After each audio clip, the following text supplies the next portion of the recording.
जो था वही बेसिक ग्रामर शुरू हुआ, और यूरोपियन लोग जो है वो उन्होंने ये कॉपी किया। यूरोपियन लोग में सर विलियम जोन्स थे, जो सर विलियम जोन्स जो थे, ठीक है, तो उनका जो जन्म हुआ था सर विलियम जोन्स का 1746 में हुआ था, ठीक है। तो ये 1746 से 94 वाला जो पीरियड था इन्होंने ये कॉपी किया। सर विलियम जोन्स ने 1746 से 1794 वाला पीरियड था, उन्होंने ये सारा चीज पढ़ा। उन्होंने बाद में जो कंक्लूजन निकाला था, मैं कहानी बताऊंगा शुरू में, उन्होंने बाद में जो कंक्लूजन बताया था इस अकॉर्डिंग बताया था कि ये संस्कृत जो है, संस्कृत बहुत बड़ा चीज है, संस्कृत लैटिन वगैरह ये सारा चीज को रिलेटेड है। तो कोई डिनाई नहीं कर सकता कि ग्रामर की जो शुरुआत हुई संस्कृत से हुई, अपने देश से हुई है, ठीक है। ये प्राउड चीज है अपने लोगों के लिए, इसमें ताली हो जाएगा।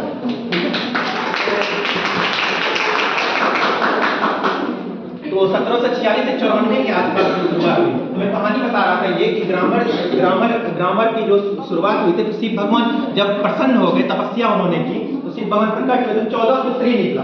14 सूत्री जो है महर्षि पाणिनि ने अष्टाध्याय, एक पुस्तक है अष्टाध्याय, जो जिसका 420 के आसपास मिलता है, ईसा पूर्व के आसपास। तो ठीक है, इस अष्टाध्याय में महर्षि पाणिनि जी ने उनका ये उल्लेख किया है।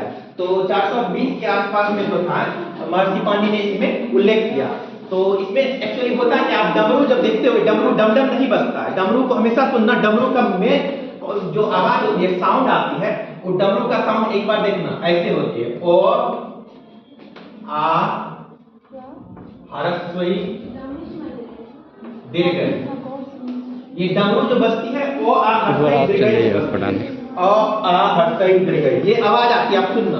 यहाँ से ही ग्रामर एक्चुअली स्टार्ट हुआ, और वो 14 सूत्री में ये भी था महर्षि पाणिनि।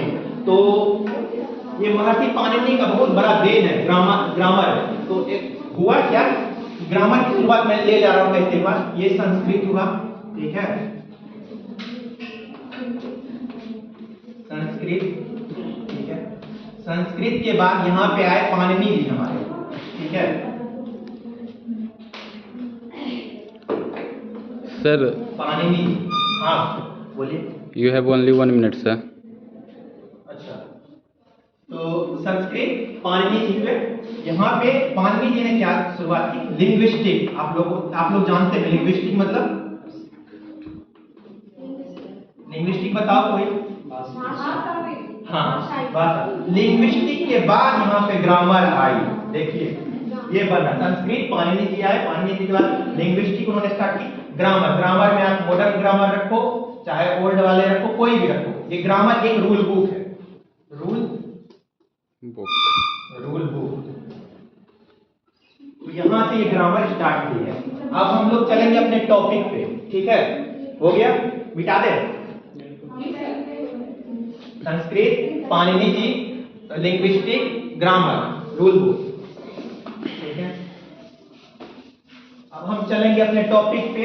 थोड़ा बहुत आप लोग जानते भी होंगे, हो सकता है नहीं भी जानते होंगे, सब जानते होंगे, मुझे पता है। अब इसके आगे हम ग्रामर के आगे हम लगाएंगे इंग्लिश, ठीक है, इंग्लिश।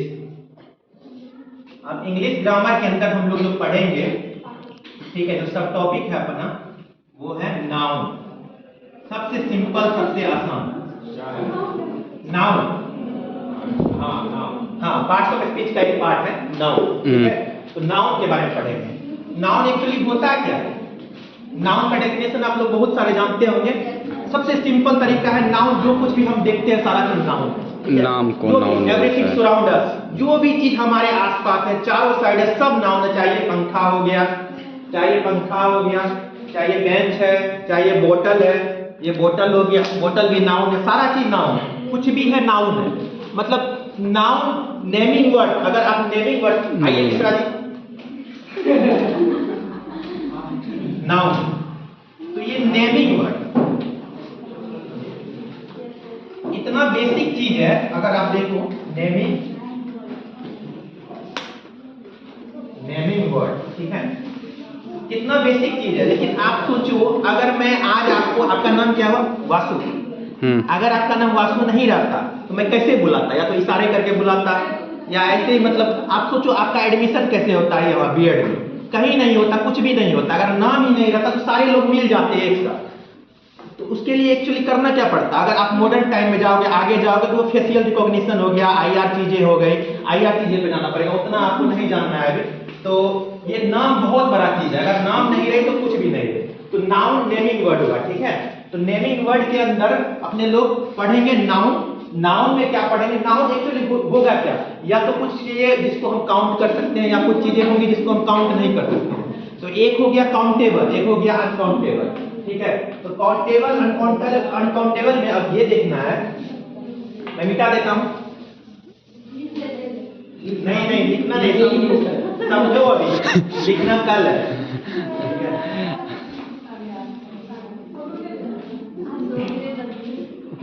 तो काउंटेबल अनकाउंटेबल, कुछ चीजों को काउंट कर सकते हैं, कुछ चीजों को काउंट नहीं कर सकते हैं, ठीक है। तो इसमें नाउन में ये डिफरेंट पार्ट्स के होते हैं, ठीक है। तो मैं ये ट्री बना दे रहा हूं पार्ट्स, 1 2 3 4। इतना कैसे हो गया?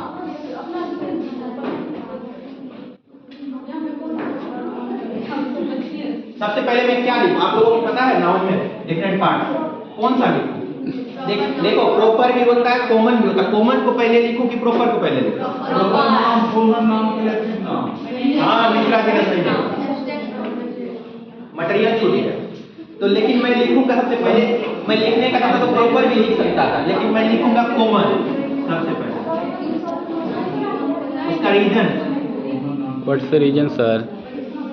कॉमन, फिर proper. I will explain it later. You have to wait. Common, proper.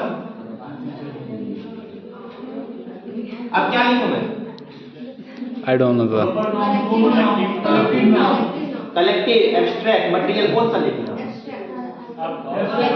देखो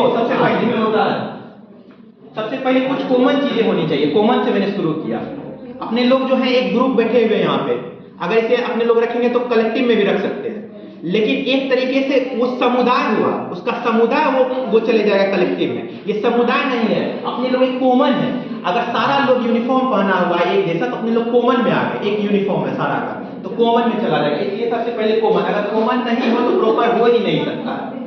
प्रॉपर अगर वो प्रॉपर होने के लिए कॉमन चाहिए। भीड़ में से एक कोई निकलता है जो आगे बढ़ता है, वो प्रॉपर हो गया। अगर भीड़ में से कोई एक निकला तो वो प्रॉपर हो गया।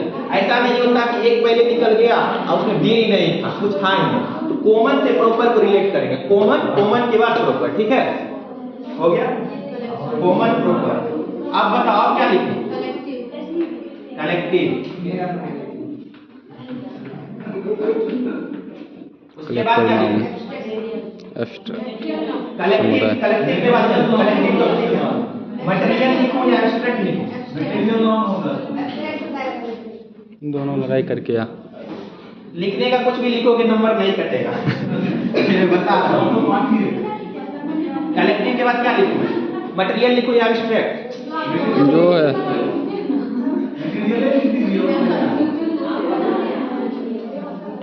मटेरियल।